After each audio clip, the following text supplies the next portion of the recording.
we're anxious to hear from Crystal Hayes, who is our colleague, and she is going to talk about the MDS coding for and quality measures for pneumococcal and flu and anything else that she's decided to throw in there. So so vaccination quality measures, you have control. 100% is the goal.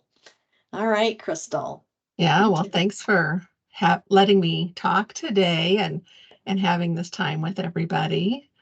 Yeah, like Dee said, we're going to talk about the 2 quality measures that you have control over. We don't have a lot of control over quality measures, when we think about that, but these are the 2 that we have control of. So we want to be 100% on those.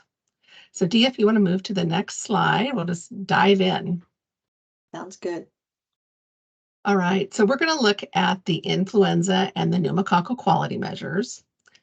And this information that we're going to talk about today can be found in the CMS Quality Measure User's Guide.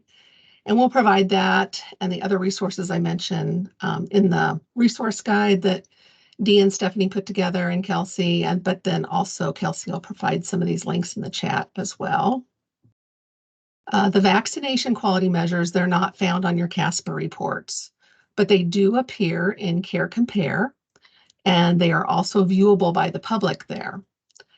They also do not impact your quality measure domain of Care Compare under the 5-star rating system. So whether it's the seasonal influenza vaccine or the pneumococcal vaccine, the measure is looking at the percent of residents who are assessed and appropriately given the vaccine. So each of these quality measures has a long stay and a short stay measure.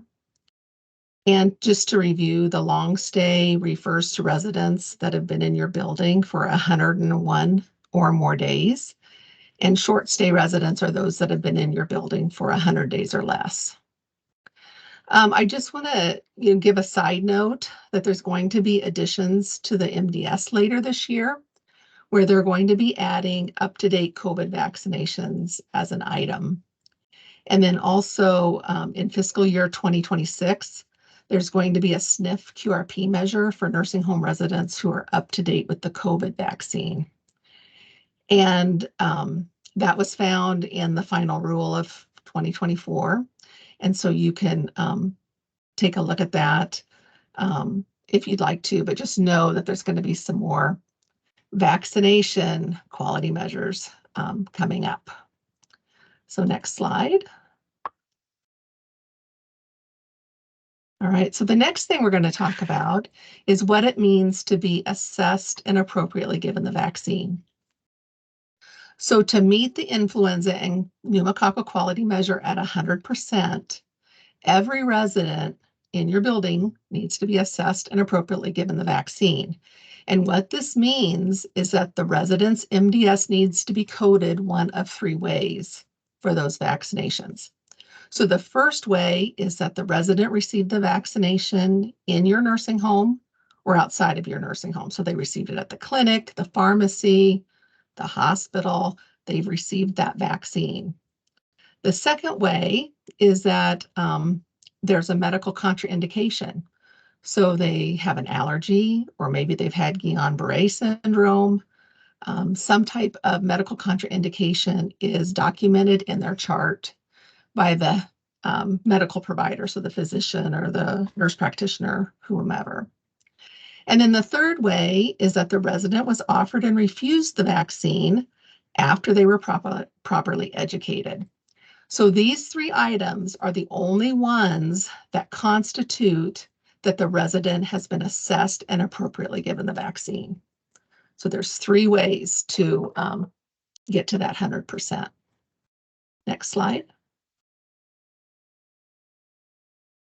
So the pneumococcal quality measure updates regularly as you're completing your MDSs for your residents.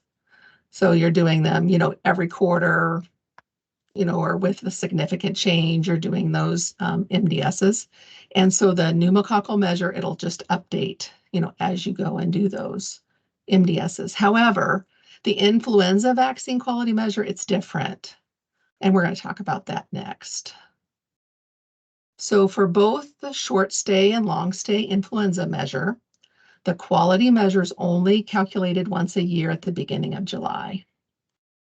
And the quality measure rate will not change from month to month or quarter to quarter. It's just an annual rate. Once it's set, it's going to be that rate for the next year.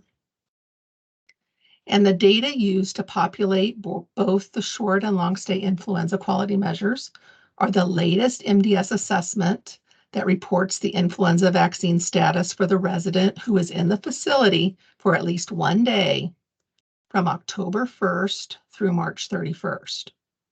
So if a resident's admitted on April 1st, they would not be included in that quality measure rate for the current year. So it's really important to ensure that all residents in your building between October 1st and March 31st meet one of those 3 requirements that we just talked about. And then you want to be sure that you're carrying through that coding until the next flu season begins. So when we look at the current flu season, June 30th of 2024 is going to be the last date to capture any residents who were vaccinated between October 1st of 2023 and March 31st of 2024 on their MDS in order to be included in the measure for this year. So when you look at your residents, those that are in your building from October 1st to March 31st, you're going to want to look and see if they have one of those 3 criteria, if they meet one of those 3 criteria, so that they'll meet the measure. And again, that's also why it's important to carry the coding of the vaccine forward until the next flu season. Next slide, please.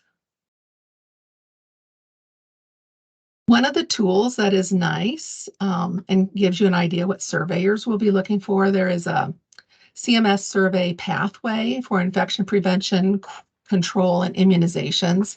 It just really provides a nice outline of, what the surveyors will be looking for. And it can also be used as a checklist to ensure that you have processes in place related to your vaccines. Vaccination processes, they really need to be hardwired into your admission and MDS process to ensure that all residents, meet that criteria of being assessed and appropriately given the vaccine.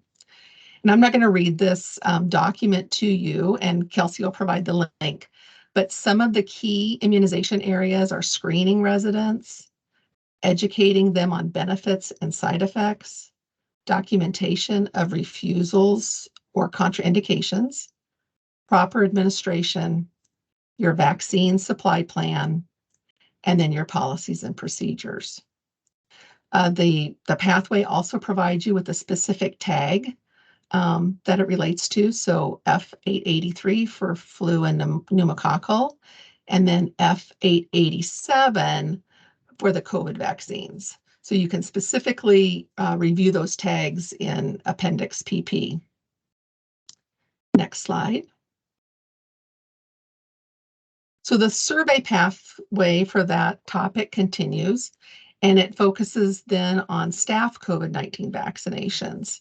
And again, it's looking at screening, education of benefits and risks, administration of the vaccines, and policies and procedures. And F887 covers the staff vaccination, so you can look at that for more information.